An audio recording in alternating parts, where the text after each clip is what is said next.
அந்த நடிகர் எங்க? இப்ப இருக்கிற நடிகர்கள் எங்க?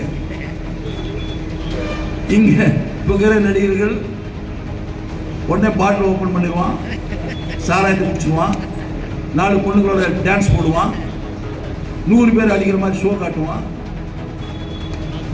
அவங்கெல்லாம் அரசியலுக்கு வந்து என்னத்தை பண்ண போறாங்க? மக்களை நேசிக்கக்கூடிய தலைவன் வர வேண்டும். அவர் எந்த தொழில் இருக்கிறாங்கன்றது முக்கியம் இல்லை. ஏழை மக்களுடைய உணர்வுகளை, அவர்களுடைய நிலைகளை அறிந்து கொண்டு அவர்களுக்காக போராடக்கூடிய சிந்தனையுடைய தலைவன் நாட்டிலே கட்சி நடத்த வேண்டும். அவன் ஆட்சிக்கு வர வேண்டும்.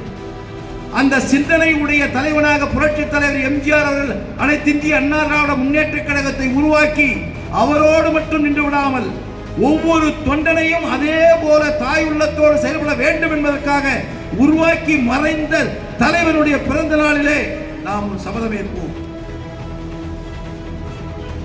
புரட்சி தலைவர் எம்ஜிஆருடைய ஆட்சி மீண்டும் வர வேண்டும். அந்த தாயுள்ளத்தோடு இருக்கிற ஆட்சி வர வேண்டும். மக்களை நேசிக்கக்கூடிய ஆட்சி வர வேண்டும். மக்களை பாதுகாக்கக்கூடிய ஆட்சி வர வேண்டும். உண்மையான மக்களுடைய தேவைகளை பூர்த்தி செய்யக்கூடிய ஆட்சி வர வேண்டும்.